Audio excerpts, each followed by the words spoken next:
darse cuenta de que había puesto altos los frutos de un árbol predilecto, Dios no tuvo más remedio que alargar el cuello de la jirafa. Cuadrúpedos de cabeza volátil, las jirafas quisieron ir por encima de su realidad corporal y entraron al reino de las desproporciones. Hubo que resolver para ellas algunos problemas biológicos que más parecen de ingeniería y de mecánica. Un ciroso de 12 metros de largo, una sangre que se eleva contra la ley de la gravedad mediante un corazón que funciona como una bomba de pozo profundo. Y todavía, a estas, una lengua eyéctil que va más arriba, sobrepasando con 20 centímetros el alcance de los belfos para roer los pimpollos como una lima de acero.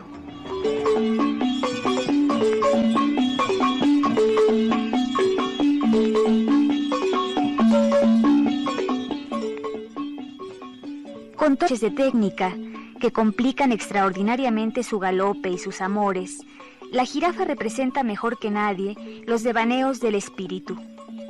Busca en las alturas lo que otros encuentran al ras del suelo.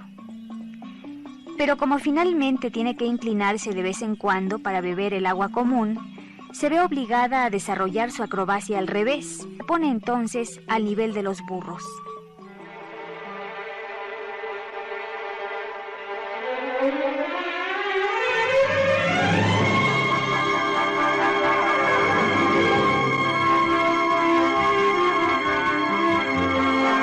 El Instituto Mexicano de la Radio presenta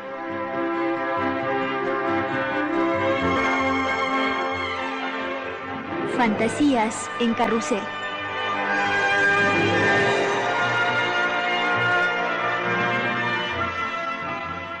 Un programa literario con René Avilés Favila.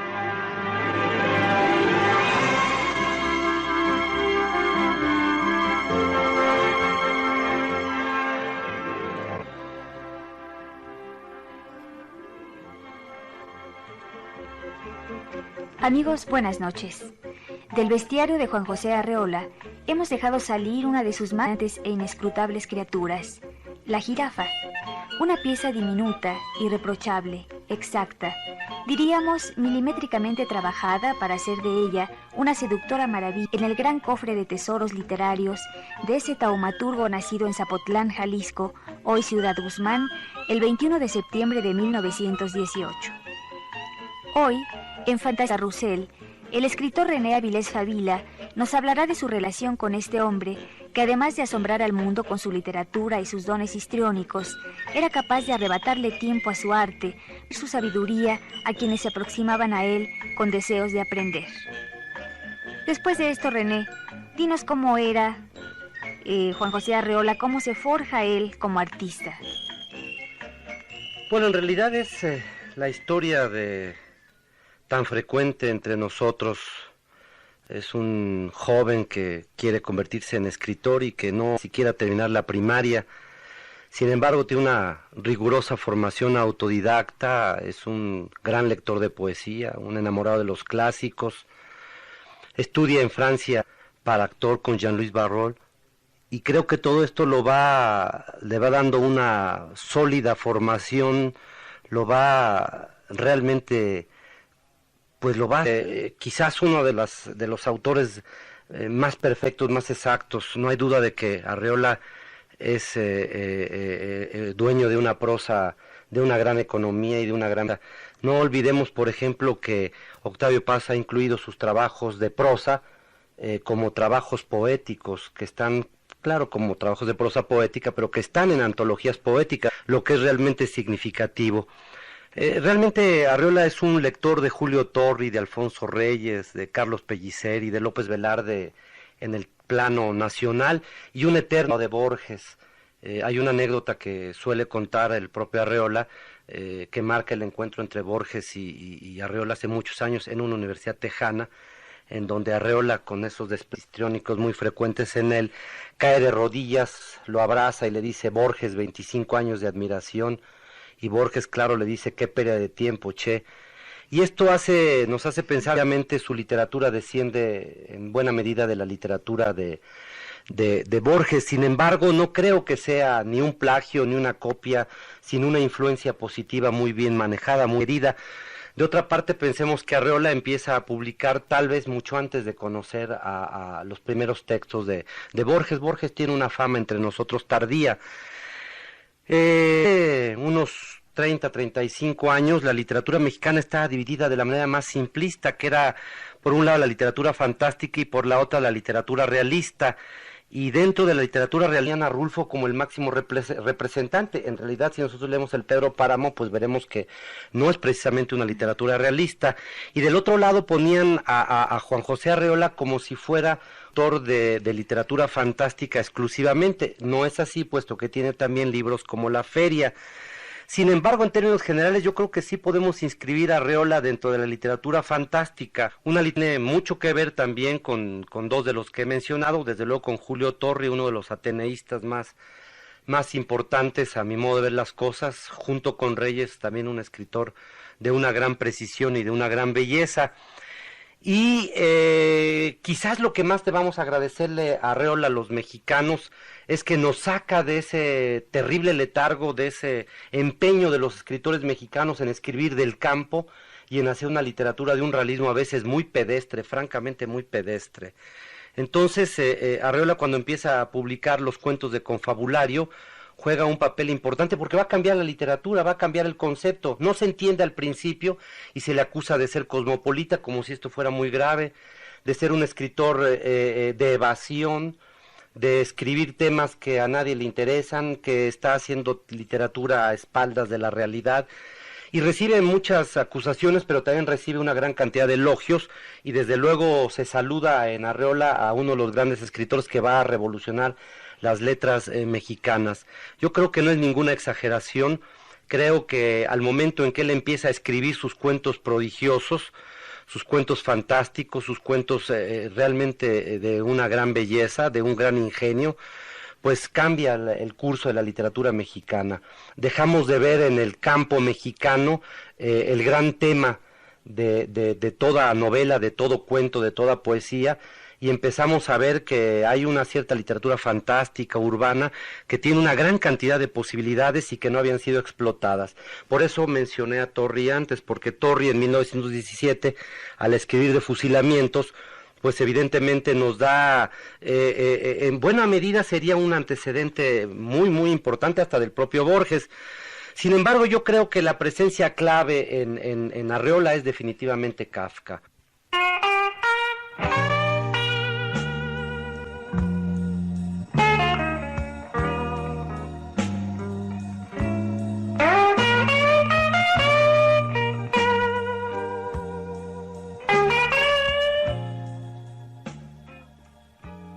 Anuncio.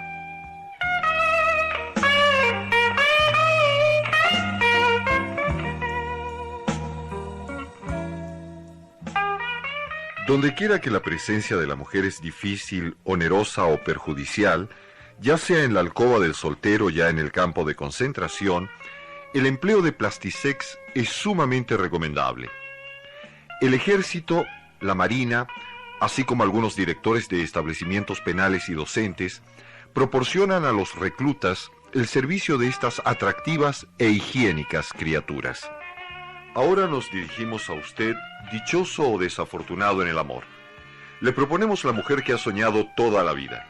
Se maneja por medio de controles automáticos y está hecha de materiales sintéticos que reproducen a voluntad las características más superficiales o recónditas de la belleza femenina. Alta y delgada, menuda y redonda, rubia o morena, pelirroja o platinada, todas están en el mercado.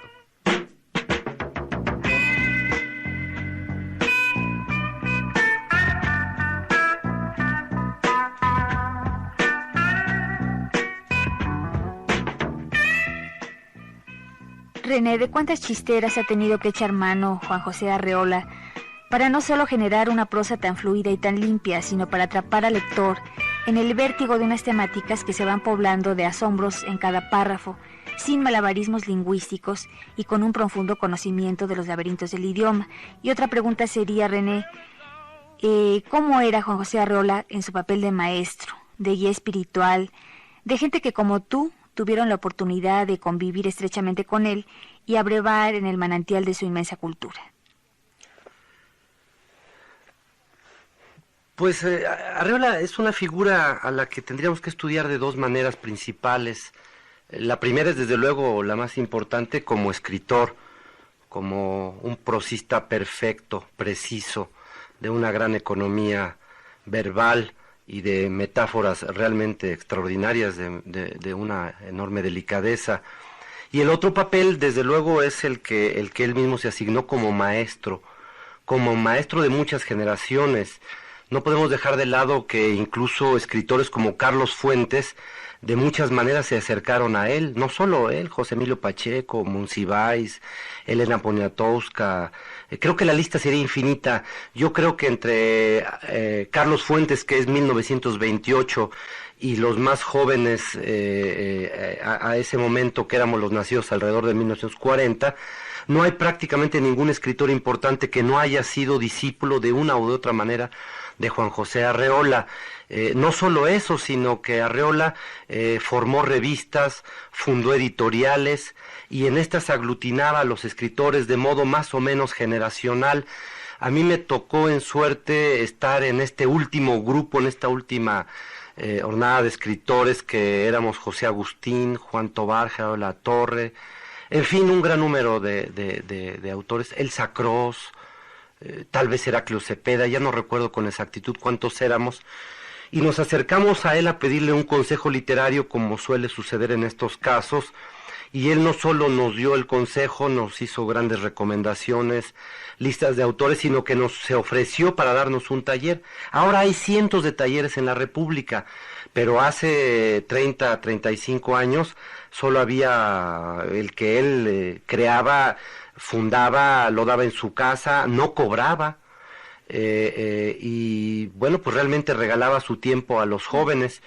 El sistema de trabajo era muy simple, llevábamos nuestros cuentos, nuestros poemas, ensayos, fragmentos de novela. Él los leía con nosotros y compartía sus secretos. Esto es muy difícil, realmente es difícil, porque los escritores son muy celosos. Yo no me imagino a Carlos Fuentes compartiendo sus secretos de gran novelista con los jóvenes que aspiran a convertirse también en grandes novelistas. En cambio, Arreola no. Arreola tenía una gran facilidad para que los jóvenes lo abordaran y le pidieran favores. Y él leía novelas, libros de cuentos, ensayos, y siempre nos daba un consejo. Así se formó esta generación que muchos le han llamado generación Mester.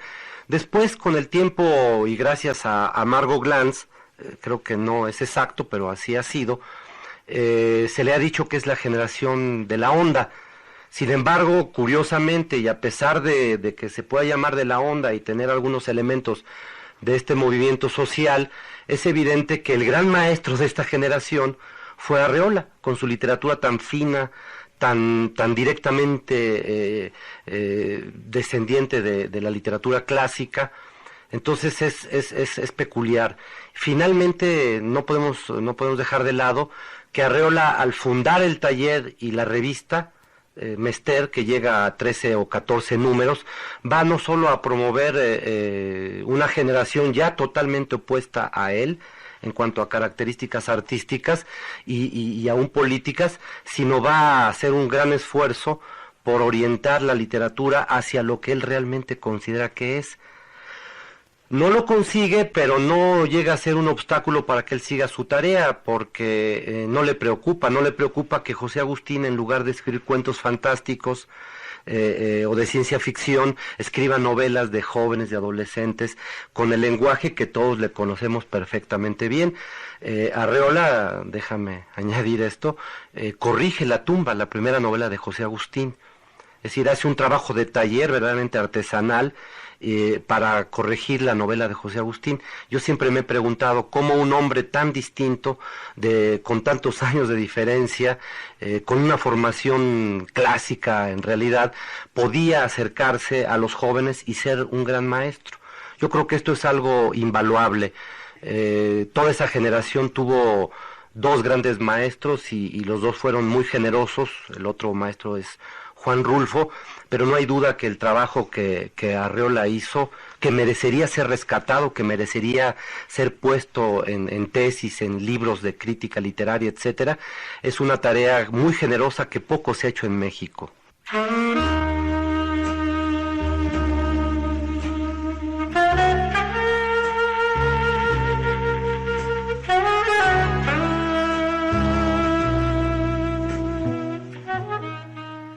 Tenemos listas para ser enviadas todas las bellezas famosas del pasado y el presente, pero atendemos cualquier solicitud y fabricamos modelos especiales. Si los encantos de Madame Récamier le bastan para olvidar a la que lo dejó plantado, envíenos fotografías, documentos, medidas, prendas de vestir y descripciones entusiastas. Ella quedará a sus órdenes mediante un tablero de controles no más difícil de manejar que los botones de un televisor. Nuestras Venus están garantizadas para un servicio perfecto de 10 años, duración promedio de cualquier esposa, salvo los casos en que sean sometidas a prácticas anormales de sadismo. Como en todas las de carne y hueso, su peso es rigurosamente específico y el 90% corresponde al agua que circula por las finísimas burbujas de su cuerpo esponjado, caldeada por un sistema venoso de calefacción eléctrica. Así se puede tener la ilusión completa del desplazamiento de los músculos bajo la piel y el equilibrio hidrostático de las masas carnosas durante el movimiento. Cuando el termostato se lleva a un grado de temperatura febril, una tenue exudación salina aflora a la superficie cutánea.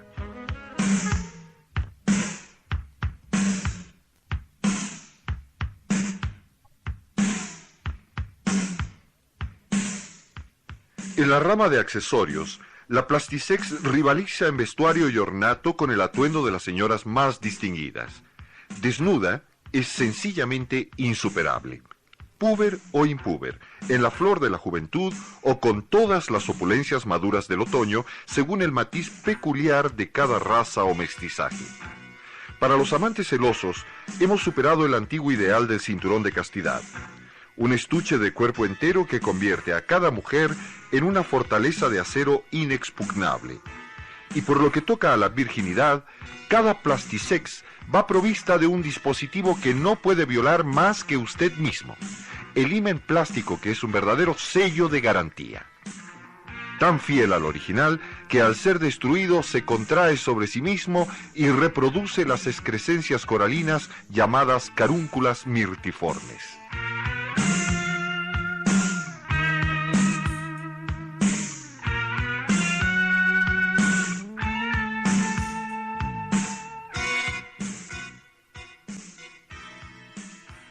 Oye, René, ahora que hemos estado escuchando las descripciones de Arreola sobre mujeres plásticas, y que curiosamente hace unos meses tuvo un altercado con una de ellas en un programa de televisión, ¿no será necesario que el maestro comience ya a ser un poquito más selectivo en cuanto a las apariciones en la televisión mexicana que tanto le gusta hacer? ¿Tú qué piensas?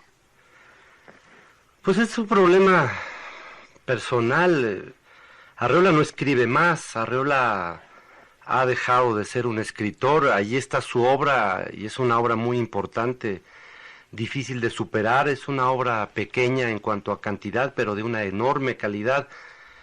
Pienso que tal vez él tiene derecho de hacer con su vida lo que le venga en gana.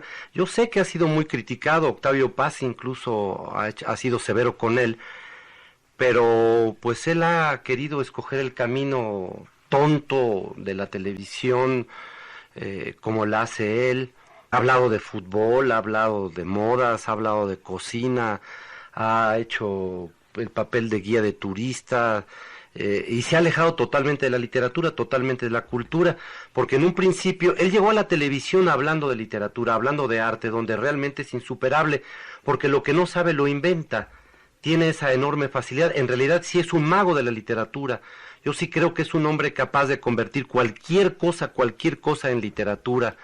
Sin embargo, bueno, pues ahora que ya no escribe y que tiene que vivir de algo, que algo también tiene que satisfacer su necesidad de exhibición, esto que todo artista, que todo intelectual lleva a cuestas, unos lo ocultan más, otros menos, pero pienso que los artistas, los escritores, los intelectuales necesitamos del aplauso público, del exhibicionismo, como parte de nuestro trabajo o como pago por nuestro trabajo.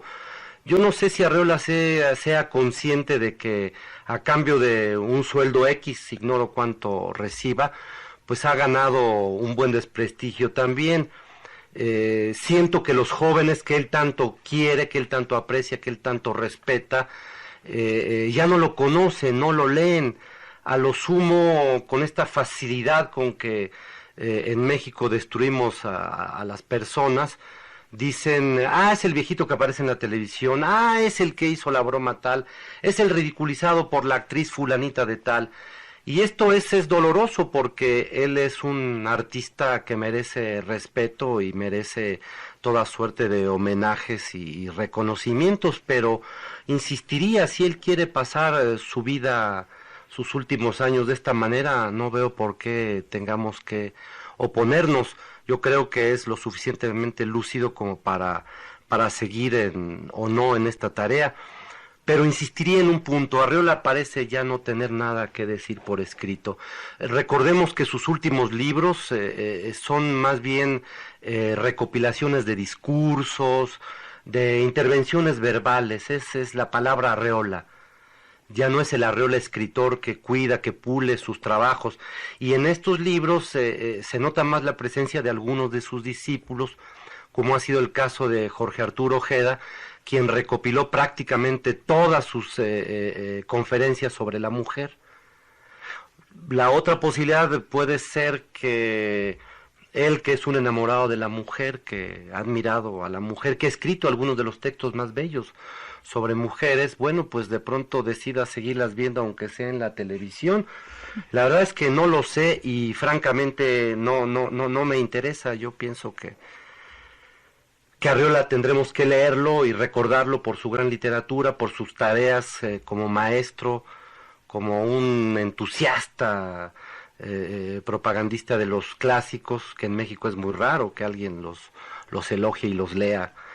Y finalmente olvidarnos tal vez de esta etapa fea, desagradable, que permite que una niña retrasada mental le falte el respeto a un escritor de ese tamaño.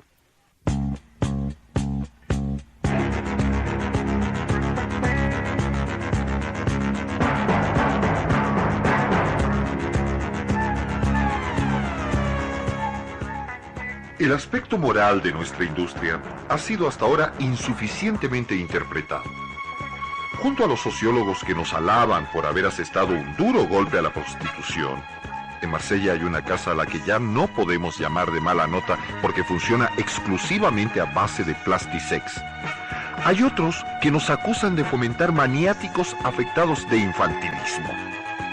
Semejantes timoratos olvidan adrede las cualidades de nuestro invento, que lejos de limitarse al goce físico, asegura directos placeres intelectuales y estéticos a cada uno de los afortunados usuarios. Como objeto de goce, la plastisex debe ser empleada de modo mesurado y prudente, tal como la sabiduría popular aconseja respecto a nuestra compañera tradicional. Normalmente utilizado, su débito asegura la salud y el bienestar del hombre, cualquiera que sea su edad y complexión. Y por lo que se refiere a los gastos de inversión y mantenimiento, la plastisex se paga sola. Consume tanta energía como un refrigerador. Se puede enchufar en cualquier contacto doméstico y equipada con sus más valiosos aditamentos, pronto resulta mucho más económica que una esposa común y corriente. Es inerte o activa, locuaz o silenciosa a voluntad y se puede guardar en el closet.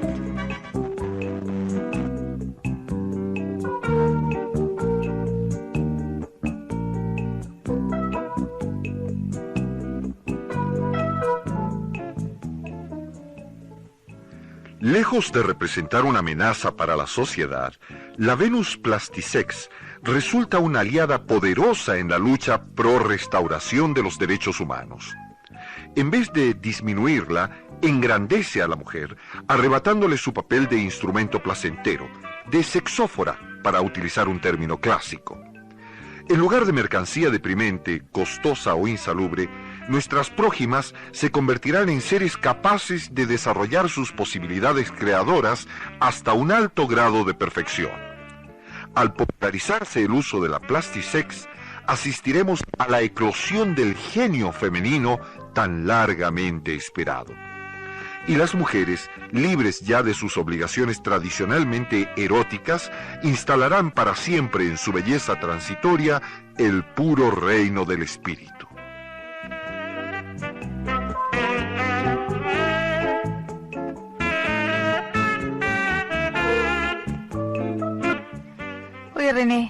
podrías decir por qué Juan José Arreola escribe solo cuento y no novela? Se me ocurre que el cuento es la forma ideal de expresar Juan José Arreola, que él prefiere sugerir, prefiere darle ciertas indicaciones al lector y que el lector concluya la obra y no darle todo digerido como suele pasar en la novela.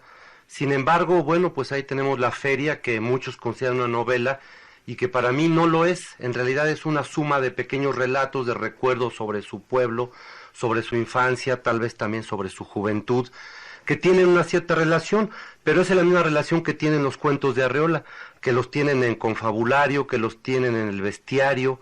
En fin, ese es el tipo de materiales que Arreola trabaja. Arreola concibe un libro, o lo concebía, mejor dicho, y le daba una gran unidad.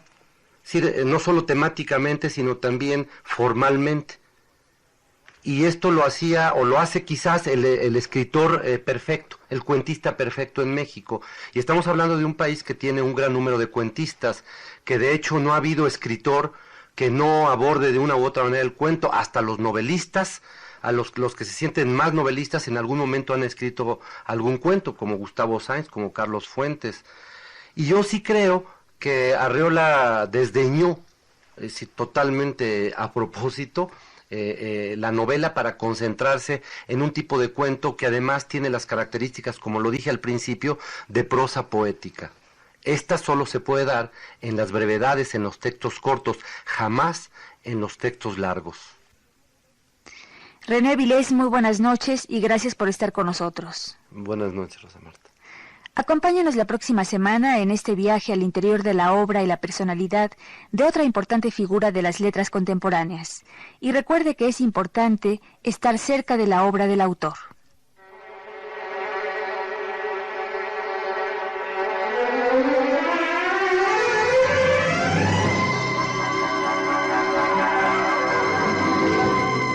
El Instituto Mexicano de la Radio presentó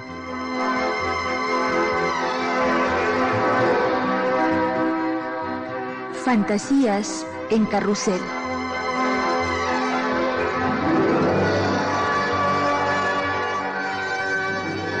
un programa literario con René Avilés Favila. Controles técnicos Sabino Sosa, guión Jairo Calixto, narración Patricio Castillo, asistencia Auxilio Alcántar, musicalización Vicente Morales, conducción Rosa Marta Jasso.